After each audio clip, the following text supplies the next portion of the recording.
अस्सलाम वालेकुम नाज़रीन, प्रोग्राम डिस्कशन विद सॉल्यूशन के साथ मैं हूं आपका मेज़बान मुदस्सिर हुसैन। नाज़रीन, आज के इस प्रोग्राम में हम दो अहम तरीन मौज़ूआत पे बात करेंगे। एक मौजू होगा इंतखाबात में अदलिया का किरदार क्या है, और दूसरा मौजू होगा जो अदलिया के हालिया फैसले हो रहे हैं, क्या वो सियासी फैसले हैं या इंसाफ पर मबनी। ये तमाम सूरत हाल पर आज हमारे साथ जो मेहमान मौजूद हैं, सीनियर माहिर कानून हैं एडवोकेट सईद शहरियार अहमद हमारे साथ मौजूद होंगे प्रोग्राम में, और इसके साथ मरकज़ी पाकिस्तान नज़रियाती पार्टी के जो तर्जुमान हैं मलिक आसिफ अमान, वो भी आज हमारे प्रोग्राम में मौजूद हैं।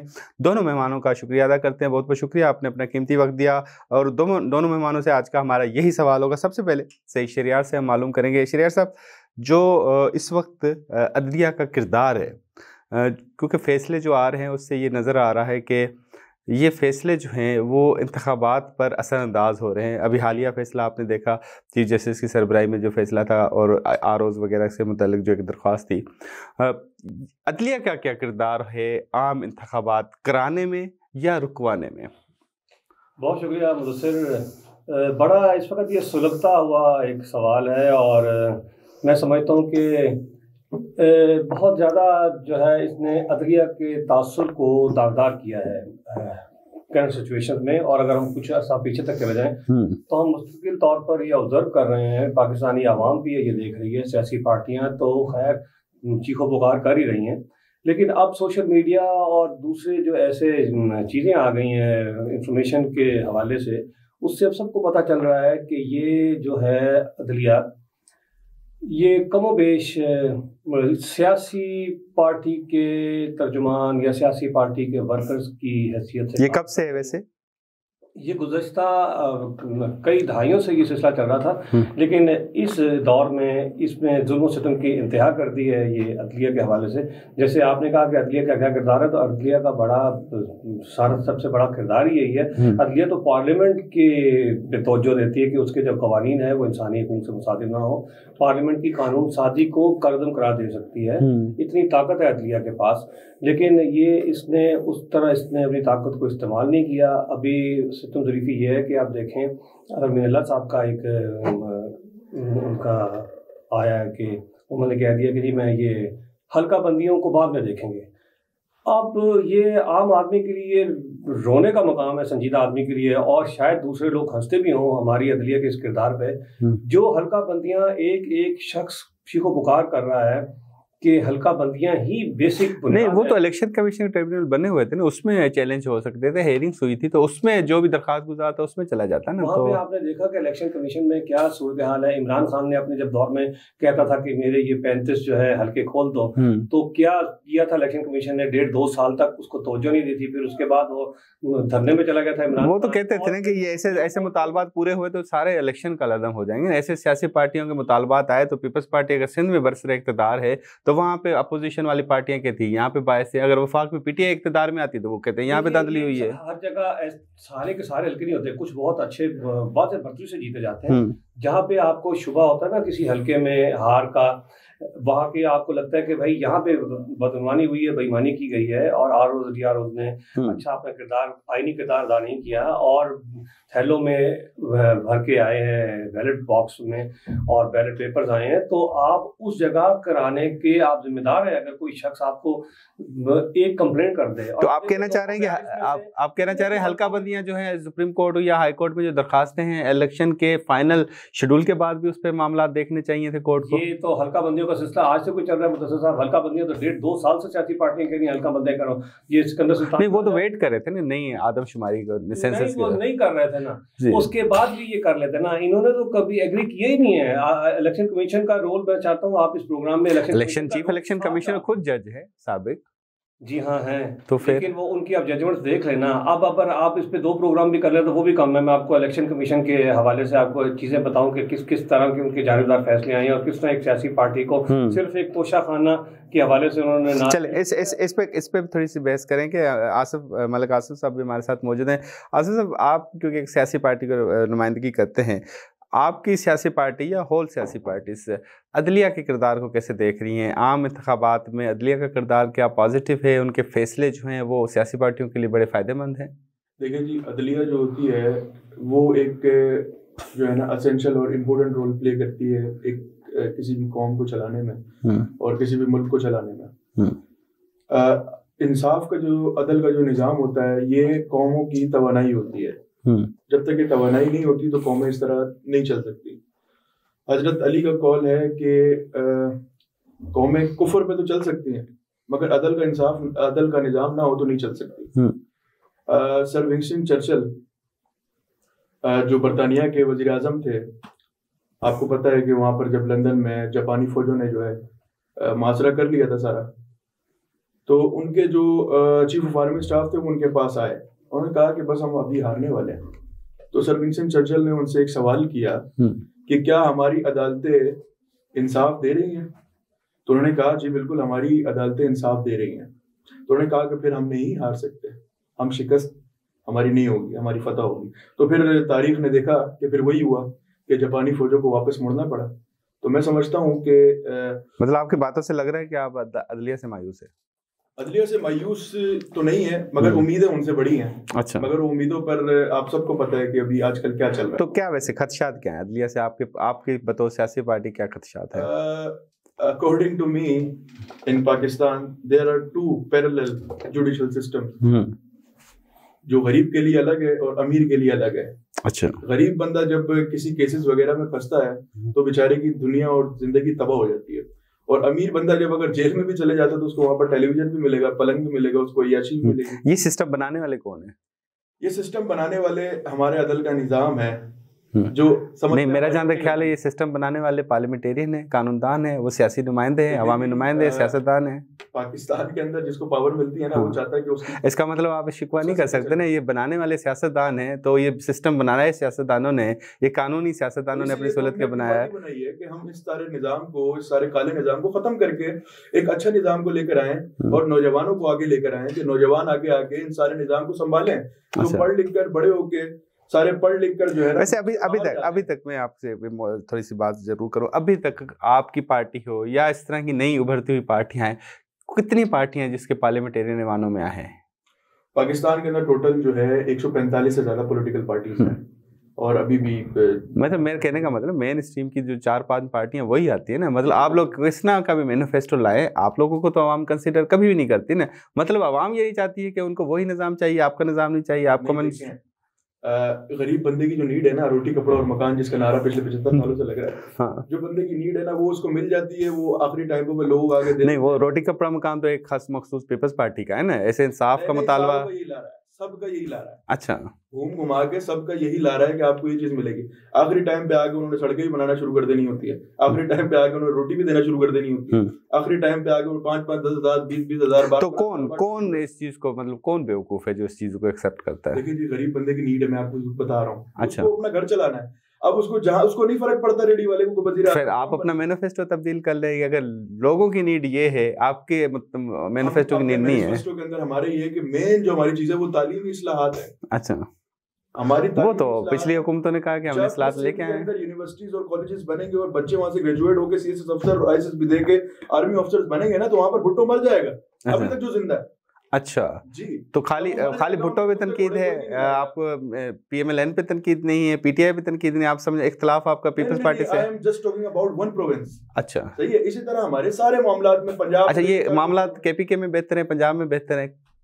मामलात देखिए जी सब जगहों पे बराबर है, मगर कौमों को तकसीम तो फिर एक पे तनकीद ना करें ना। नहीं, फिर तो आप नून लीग की हुकूमत पे भी करें, केपीके में पीटीआई की हुकूमत के 10 साल में करें, सिंध में 15 साल पीपल्स पार्टी पे भी करें, बलोचिस्तान में बलोच जो रहनुमा उन पे करता हूं तनकीद सब पे, क्योंकि सब ने मिलकर इसका हिसाब किताब बराबर किया है। अच्छा, हिसाब किताब कौन लेगा? हिसाब किताब हम लेंगे इंशाल्लाह। अच्छा, आपके पास इख्तियार है कि आप? हमारे पास जब इख्तियार आएगा हम हिसाब किताब लेंगे अदलिया के जरिए। अदलिया के जरिए। तो अदलिया खुद आप कह रहे हैं बायस्ड है? नहीं, इंशाल्लाह अदलिया भी ठीक होगी। अच्छा, आपके मैनिफेस्टो में अदलिया को भी ठीक करना है? हमारे मैनिफेस्टो के अंदर अदलिया को ठीक करना नहीं, अदलिया इंशाल्लाह जब नौजवान सारे साथ साथ चलते रहेंगे, वो जब निजाम को एक नजरियाती तौर पे लेके चलेंगे साथ, तो इंशाल्लाह अदलिया भी ठीक हो जाएगी, सारे इदारे भी ठीक हो जाएंगे। ठीक। अच्छा शहरियार साहब, अभी आप कुछ फैसलों की तरफ चले जाते हैं जो हाल ही में जो फैसले हुए सुप्रीम कोर्ट के, हाई कोर्ट के, मतनाज़ा लगे काफ़ी। मतलब मतनाज़ा ऐसे लगे कि कभी ऐसे तासुर मिला कि उमर अताब नजाज साहब हुए तो लग रहे थे ये फैसले पीटीआई के हैं। फायज़ ईसा साहब आए, मैं अपनी कोड नहीं करता, मैं माहिरीन की बात कर रहा हूँ, कि वो ऐसे लगा कि फायज़ ईसा साहब के फैसले लग ऐसे रहा है कि पीडीएम के हैं। तो इस तरह की अगर मतनाज़ा चीज़ें आ रही हैं, आप कानूनदान हैं, माहिर हैं और वकील भी हैं, तो अदलिया के किरदार पर वकील क्या कर सकता है कि भाई हम बाइस्ड बने। एक जजेस की तहरीक हुआ करती थी, उस पर बड़ा फ़ख्र से सर बुलंद करके ऐसे खड़ा होता था वकील जी, मैं अदलिया की तहरीक का सिपाही हूँ। तो अभी भी आप फ़ख्र से कह सकते हैं कि मैं उमर अतिया बंदयाल, चीफ जस्टिस फायज़ ईसा का उसी का पैरोकार। वो एक्चुअली जो जिसका आप रेफरेंस दे रहे हैं 2007 की जस्टिस चौधरी इफ्तिखार के जो हुई थी, मुशर्रफ के अगेंस्ट थी वो अली ने बूसे मुआविया था। अच्छा। वो जो तहरीक थी वो वोकला ने हक और इंसाफ के लिए दी थी, क्योंकि वो जस्टिस इफ्तिखार चौधरी के साथ समझते थे कि ज्यादती हो रही है। अब भी हम लोग कर रहे हैं एहतजाज, अभी कन्वेंशन होने जा रहा है 2-3 दिन में। गुज़िश्ता रोज़ all Pakistan supreme court bar, Lahore high court bar, Pakistan Punjab bar council, सब ने अदम एतमाद का इजहार कर दिया इलेक्शन कमीशन पे, जिसकी वजह से फौरी तौर पर इलेक्शन कमिश्नर को उसी वक्त 1 घंटे के अंदर नोटिफिकेशन जारी करना पड़ा कि हाथीमा को जो है ना यहाँ से काकड़ को उन्होंने वज़ीर आज़म को भेज दिया कि इसको हाथीमा को। अब मुझे बताओ, फवाद हाथीमा जो हैं इसी पार्टी के, जिन्होंने सजाएं काटी हैं करप्शन पे, शहबाज शरीफ और मुस्लिम लीग नून के लिए, तो आप उन्हीं को लगा देते हैं। फिर नहीं, ये तो प्रैक्टिस रही है ना। अब आपके बैरिस्टर एडवोकेट जफर साहब हैं, वो निगरान दौर में वजीर इत्तलात रहे, बाद में पीटीआई में आ गए, ये तो रवायत रही है। मुसद्दिक मलिक साहब नून लीग में थे, निगरान वजीर आजम थे, फिर वो बाद में आके सेनेटर बन गए।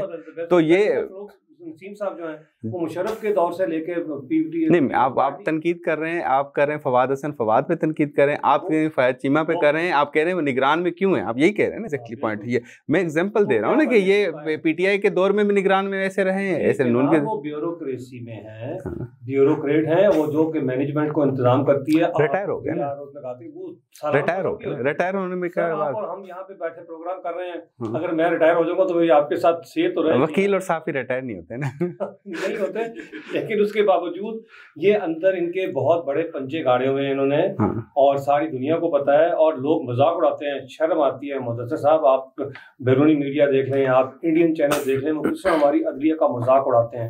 ये जो जोक बना है ना, ये पूरे 192 ममालिक में सिर्फ हमारी अदलिया तो जोक बना है। तो फिर आप वकील हैं, तो आप लोग इस पे क्या एक्शन लेंगे? मतलब सुप्रीम कोर्ट में जाए, एहतजाज कर सकते हैं। हम तो नोटिफिकेशन तो जारी नहीं कर सकते ना कि इस जज को फारिग कर दो। तो अब तो वैसे कोई तरीकाकार भी नहीं है। अगर आप किस तरीकाकार है ना, वो मैं आपको बताता हूँ। पहले तो ये देखें, जस्टिस फायद ईसा साहब, ये गोल्डन जुबली मनाई जा रही थी पाकिस्तानी आइन की, याद है आपको? जी, 5 साल पार्लियामेंट में तलब बुलाया गया, पार्लियामेंट में चले गए, सबको पता चल गया था। उनका नोटिफिकेशन चीफ जस्टिस का 3 महीने पहले करवा दिया गया। तो लोगों को समझ नहीं आती, लोग इतने बेवकूफ तो नहीं है। जोक्स बनते हैं, लोग प्रोग्राम करके अपनी रेटिंग बढ़ा रहे हैं पाकिस्तान की अदलिया के खिलाफ बातें करके। भारत मैं थोड़ा सा पीछे चला जाऊँ, उमर अता बंदियाल का पीटीआई दौर में 2 महीने पहले नोटिफिकेशन हुआ था। इतना पहले नहीं हुआ था, 2 महीने उस वक्त इतना पहले नहीं हुआ था। और आप उमर अता बंदियाल के में देख लें और फैसले और इसके देख लें। उमर अता बंदियाल इनको तो आए हुए हफ्ता 4 दिन हुआ है, लगा के बैठ गए थे कि इसको दो। और तो उमर अता बंदियाल ने पंजाब के लिए भी अदालत लगाई थी जो पीटीआई के हक में थी। जी हाँ, पीटीआई के हक में थी। हाँ, तो वो आपने देखा था कि पीटीआई को कैसे जरदारी साहब किस तरह पहुंचे थे शुजात चौधरी शुजात के पास, और बता रहे थे परवेज लाई को वजीर आला तो बनाया था ना उन्होंने। लेके जा रहे थे परवेज लाई वो तरीके वो खुद आए नहीं, वो सुप्रीम कोर्ट के फैसले के बाद आया था ना। पीटीआई सुप्रीम कोर्ट के फैसले के बाद फिर करवाया था। जी, मैं वही कह रहा हूँ जो पंजाब में हुआ था सुप्रीम कोर्ट के फैसलों के, मतलब आप में कहने का मतलब कि सुप्रीम कोर्ट के फैसले अगर किसी सियासी पार्टी के हक में हो तो भले भले कबूल है, ना हक में हो तो ना कबूल है। ये क्या बात है? वो फैसला जो जायज और मदरियती वबी होता है, एक जायज फैसला होता है, उन दोनों को मिक्स कर रहे हैं सिर्फ इस वजह से कि आप। तो ऐसे कैसे पता चलेगा कि एक फैसला जो है पीटीआई के हक में, एक फैसला खिलाफ है, तो उस जज की क्रेडिबिलिटी भी आप कैसे पॉइंट कर रहे हैं? बलूचिस्तान की हाई कोर्ट ने कह दिया कि हम आपको दे देंगे। इलेक्शन कमीशन ने कहा कि आप हमें रोजगार देते हैं, इलेक्शन वो निगरानी करें। उन्होंने, क्योंकि ब्यूरोक्रेसी से नहीं लेने जा रहे थे, उन्होंने कहा कि कर देंगे। तो बाकी अदलिया ने कह दिया जी हम अपने बंदे की देते। क्यों नहीं देते भाई? इसलिए कि वो उनको खुद ही देखें। नवाज शरीफ को अभी मैं जो अपील करने जा रहा हूँ अपने आर्मी चीफ से और अपने हुक्मरानों से, सबसे, क्यों 40-50 अरब रुपया लगा रहे हैं? क्यों कौम को? आप तो मुतमिन ही नहीं है, आप हुक्मरानों से मुतमिन नहीं, तो अपील कैसे कर रहे हैं? नहीं, अपील तो बंदा जालिम से भी करता है कि जान छोड़ दो खुदा के वास्ते। अच्छा, जो जुल्म कर रहा होता है, अपील तो हर किसी के पास जाती है। लेकिन अभी मैं ये चाहता हूँ कि इलेक्शन वाला ड्रामा खत्म करे हमारी एस्टेब्लिशमेंट और ये जजेस, और सीधा कहते हैं भी हमने नवाज शरीफ को बना दिया है वजीर आजम, इसको हम ले आए हैं और आप बाकियों को इतनी इतनी सीटें देनी है हमने। आपको मैं बात बताऊँ, इस तरह अरब हार पे 40 अरब से ज्यादा लगेगा इलेक्शन कमीशन का।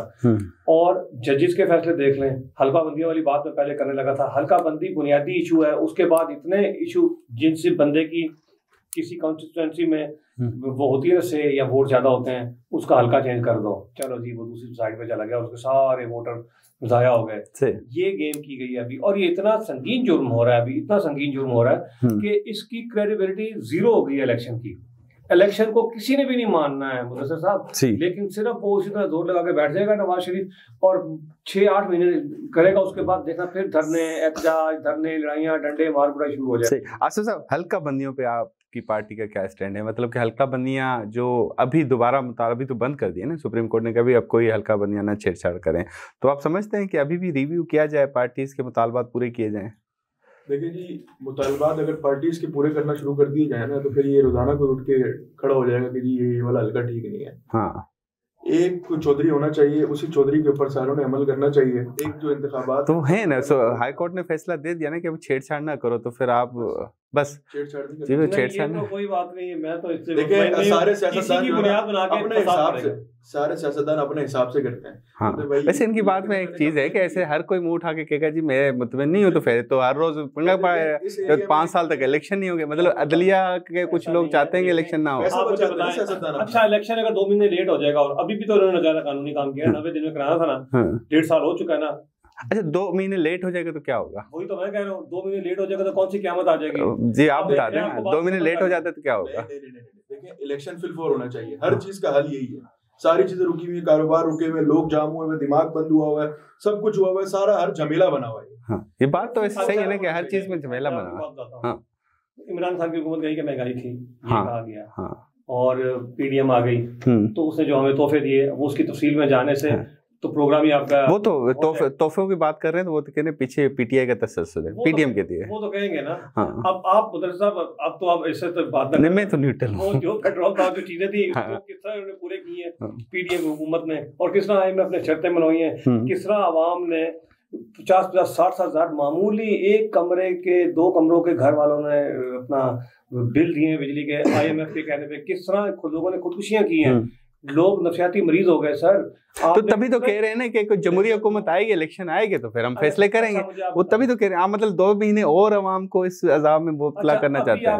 आप क्या समझते हैं, ये जो पार्टियां, सियासी पार्टियां शोर मचा रही हैं इलेक्शन कराओ, और पीपल्स पार्टी कहती है इलेक्शन कराओ, पीटीआई कहती है, आपका क्या मतलब है? ये अवाम का दर्द उठता है इनके पेट में, रोड उठता है अवाम का। अच्छा, वैसे कौन चाहता है इलेक्शन ना कराओ? कमाना चाहते हैं कि जब हुकूमत में आएंगे तो कमाएंगे, भी कमाई नहीं होती। अच्छा, वैसे कौन चाहता है कि इलेक्शन ना हो फौरी? कौन चाहता है? कौन सी सियासी पार्टी चाहती है? कोई भी नहीं चाहती, और मैं भी नहीं चाहता कि हो जाए या ना हो। अभी हमारी कौम को उन्होंने दिया क्या है? मतलब सारे चाहते हैं ना इलेक्शन वक्त पे हो। हाँ, तो लोग चाहते हैं ना। फिर 2 महीने डिले करने से हल्का बंदियों के जरिए क्यों? गर्दी में नहीं चाहते ना जी, मैं ये कह रहा हूँ, इन्हें अवाम का कोई दुख नहीं है, इन्होंने सिर्फ ये देखना। आसिफ साहब कुछ कहना चाह रहे हैं आपकी बात? एक एरिया है ना, ये एरिया है, सही है, यहाँ पर एक सियासतदान ने ना अपनी कैंपेन की हुई है, यहाँ पर जो पोस्टर पे खर्चा किया, लोगों की दावतें की, सारा निजाम किया, अब वो हल्का तब्दील हो गया। अब बोला जो मेरा इधर पैसा लगा है, अब मुझे इधर भी पैसा लगाना पड़ेगा। सही है, तो जब जो फैसला होता है ना, कानून जो होता है उसी के ऊपर अमल करना चाहिए। अच्छा आसिफ साहब, ये बताइएगा कि आपकी सियासी पार्टी जो है, आपकी जो पार्टी है, वो इस चीज से इत्तेफाक करती है कि जो 20 साल से पहले लॉ ऑफिसर से इलेक्शन कराते थे, अब असिस्टेंट कमिश्नर और डीसी इलेक्शन कराएंगे? मतलब ये तसल्ली बख्श है? हम जो है स्टेट के फैसलों के ऊपर कोई बात नहीं करते स्टेट, क्योंकि आपने रो के भी मानना है और हंस के भी मानना है, क्योंकि जब एक चीज बन गई है वो आपने करनी है। अब जो चीज हमारे पास अवेलेबल है, हमने उसके ऊपर रह के काम करना है कि हम किस तरह अपने आप को इन मसाइल के साथ, इन सारे सिस्टम के साथ लेके साथ चल सकते, कोशिश कर रहे हैं। हमारी पार्टी ने अल्हम्दुलिल्लाह 205 कैंडिडेट्स खड़े कर रहे हैं इस दफा, अल्लाह पाक के फजलो करम के साथ। तो बाकी सिला देने वाले मेरी अल्लाह की जात है, मेहनत कर रहे हैं, बाकी अल्लाह ताला के ऊपर। अच्छा, दूसरा ये बताइएगा कि ये जो दूसरी सियासी पार्टियों का इख्तलाफ है इस हवाले से, उसके हवाले से कोई स्टडी की है कि क्या वजह है कि भाई लॉ ऑफिसर सही करवाएंगे, डीसी सही नहीं है? और दूसरा जो इख्तलाफ किया जा रहा है कि भाई जो डीसी हैं वो पहले ही पीटीआई के एमपीओ के तहत उनको, वो तो बाइस्ड हो जाएगा इलेक्शन अगर वो इसकी निगरानी करेंगे। तो इसको जो है ना, ऐसे तो कोई भी जो है ना, हर इदारे जो है वो तो गवर्नमेंट के होते हैं, उसने गवर्नमेंट के ऊपर अमल करना होता है। अभी किसी का चाचा मामा या कोई और डीसी लगा हुआ है तो वो एक अलग बात है कि वो चाचा जो है ना, अगर पीपल्स पार्टी का किसी का लगा तो पीपल्स पार्टी को सपोर्ट करेगा, वो फिर उनके ऊपर। तो फिर इलेक्शन बाइस्ड हो गया ना, जब चाचा मामा हेल्प करेगा जाहिर बात मतलब वो डिपेंड करता है, वेरीज ना। अच्छा, तो वैसे शरिया साहब, इस पे आपका क्या ओपिनियन है कि अगर आप थोड़ा सा एतमाद कर लें DCSEs पे, हो सकता है अच्छा इलेक्शन करवा लें इस दफ़ा?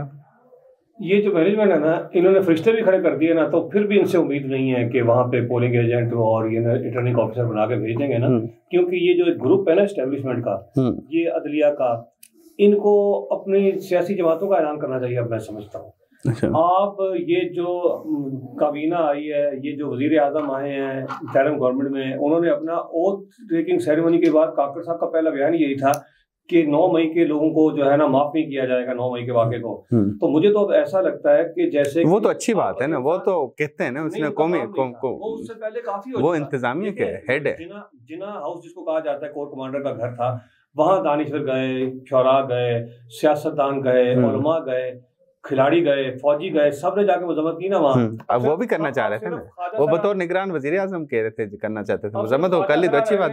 खाजा सरा से आके वहाँ पे मजम्मत करवा लें, वो तो पूरी कौम मजम्मत करती है ना, उस चीज को कोई एक्सेप्ट नहीं कर सकता ना कि कौमी अमलात पे आप हमले करें। आप उससे एक प्रोग्राम करें, फिर हम आपको बताएंगे कि ये कैसी गेम हुई 9/11 की तरह, ये कौन, इसने किसने करवाया और किस पे लोगों को खुरा कहाँ जाके मिलता है। मुदस्सिर साहब इस पे प्रोग्राम करें पूरा ना है, हमें सबको पता है किस तरह इनको ट्रैप किया गया है। हमने पहले अपने अंदर से सही करना है अपना निजाम। जब हम खुद सही होंगे ना तो सारा निजाम ठीक होगा। सबसे पहले बंदा अपना घर सही करे, फिर अपना मोहल्ला सही करे, फिर अपना शहर सही करे, फिर अपना सूबा, फिर अपने मुल्क पे आता है बंदा। सही।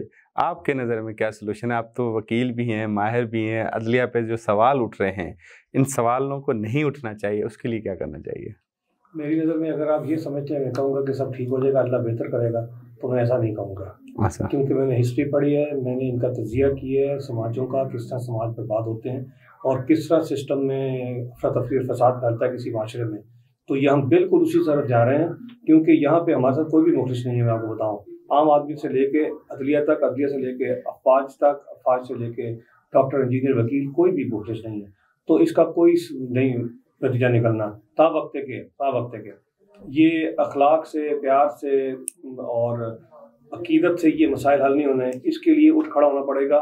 और जब आपकी लड़ाइयाँ होंगी, फसाद फैलेगा, उसके बाद मुमकिन है कि कुछ लोग अपनी औकात पे वापस आ जाएं जिन्होंने इस मुल्क को बहुत ज़्यादा नुकसान पहुँचाया है। मैं तो सिर्फ यही कहूँगा, ये जो तकलीफ़ें हैं, ये जो मसाइल हैं, अब जो मैं समझता हूँ, मैंने एक दफ़ा गुरु रजनीश को पढ़ा था, तो उसने उसमें बताया था कि ये अब आपकी शरीक हयात है। तो आप यूँ समझिए कि ये मसाइल, ये तकलीफ़ें, ये इस्टेब्लिशमेंट, ये अदलिया, ये अजाब आपकी शरीक हयात, आप इनके साथ ही गुजारा करना है। सही। बहुत बहुत शुक्रिया आप दोनों का, आपने अपना कीमती वक्त दिया। नाज़रीन, आज के इस प्रोग्राम में हमने दोनों मेहमानों से बड़ा तफसीली तौर पे अदलिया के हालिया फैसलों से मुतल्लिक़ भी गुफ्तगू की। यकीनी तौर पे जो आखिर में मेहमानों की जानिब से एक या उनके अल्फाज़ नतीजा किया कि होना चाहिए, दोनों को यकजा तौर पर इंसाफ की फराहमी यकीनी बनानी चाहिए, तभी इस मामलात को हल किया जा सकता है। और वो जो सवाल उसके हवाले से भी आपको जब तमाम अमीर और गरीबों को यकजा इंसाफ मिले। अपने मेज़बान मुदस्सिर को दीजिए इजाज़त। अल्लाह हाफ़िज़।